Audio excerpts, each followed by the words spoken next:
Hello, welcome to Module 1, How to Write Pitch Letters. The perfect pitch letter. So pitch letters are going to be the first line of contact you're going to have with a potential client, tourism board, or the company's PR representative, so they have to be as perfect as possible. First impressions matter, so dress to impress, so to speak. Just because your first interaction is a general pitch letter doesn't mean it shouldn't be as professional as possible, even if you don't think the pitch is going to get seen. A pitch that touches on all the right features of your niche market shows a PR or a tourism board that you completely understand, not just your business, but theirs as well. The right pitch is going to prove to a potential client that you are the right blogger to review their hotel and resort, and they're going to feel extremely comfortable having you out. Make it personal. Let your badass personality shine through. Think about what makes you stand out from the other bloggers that want a sponsored stay. Are you funny?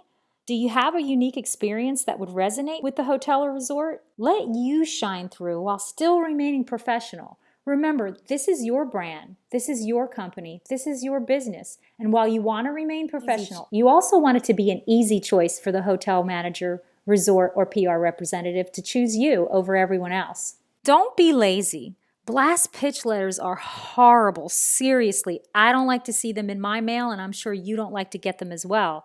So take the time to research the resort or hotel and the PR rep if you can. We'll talk some more about this in another lesson.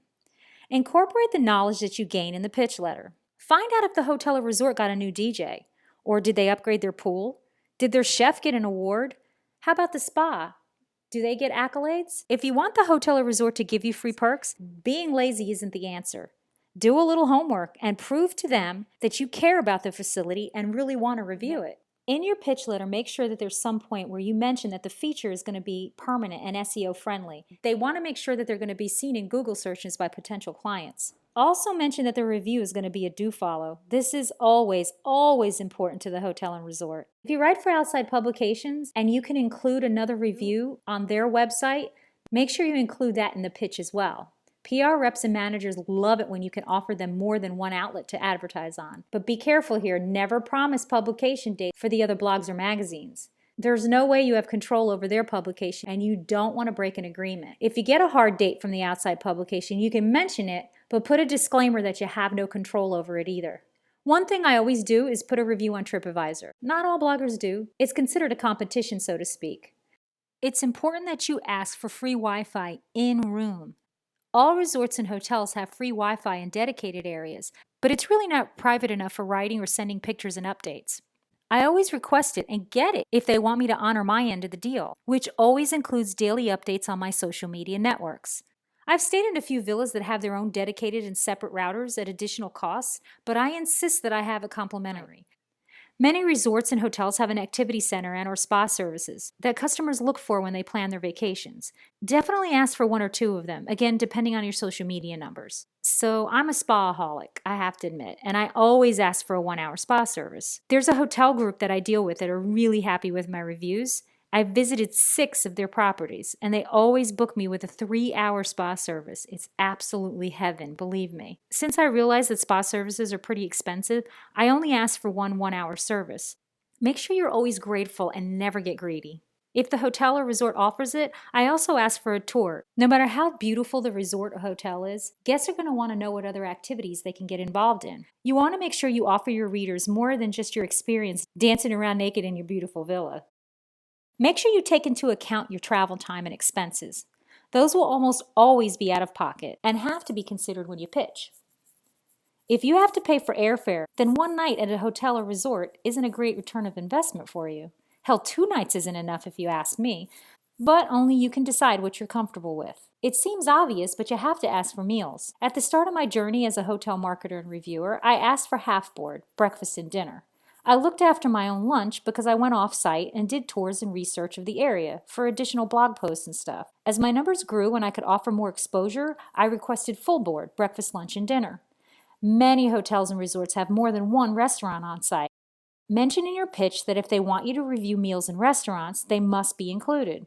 Also mention that meals must be a la carte. Nothing's worse than finding out your meals are set menus and you're allergic to something or you don't like the food they're feeding you. This is really important here. It's a personal preference of mine, but one that I find tried and true. Always exclude alcoholic beverages. Mention it and highlight it in your pitch. You're not there to drink free booze. You're there to do a job. I never, ever drink on a media trip, not even if the staff offers it to me. For me, it's unprofessional. How can I provide an honest review if I'm lit? Believe me, it's going to be noticed and reported back to the manager if you're dragging your drunk ass back to your room or laughing like a hyena during your stay. I talk in depth about professional behavior in a future lesson. Okay, here comes the last part of your pitch letter. What you will provide the hotel. Include a well-written first person, that means you, feature review and photography of the hotel and resort on your website and base it on your experiences. It's okay to read reviews by other people or look at TripAdvisor, but the review should be an honest representation of your experiences, not others. Provide live daily Twitter promotions with the hotel or resort's @name. I don't often get asked how many times I'm going to post, but if a PR rep or manager does ask you, tell them at least 2 times a day. I tend to always over-deliver. We'll talk about the importance of that in a future lesson. Provide live daily Facebook promotions featuring the hotel or resort's @name as well. This is important for both your brand and the hotel and resort. You want your followers to be interested and inspired by where you are. Make sure you include live daily Instagram promotions too. Feature photographs of the property and make sure to tag them as well. Not every hotel has an Instagram account. If not, then hashtag them. This ensures potential customers can see your pictures. It's really important to tell the hotel that the feature review on your website is going to be heavily promoted via your social media networks.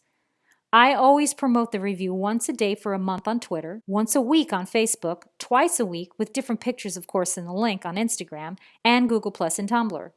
Consider getting as many social media channels as you can handle. It's more attractive to the PR rep or hotel manager. After the first 6 months, I go to once a month on each social media network for the next 6 months. Again, you want them to know that they're investing in someone who cares about marketing for them. You have to do what's comfortable for you, but I always recommend over-delivering.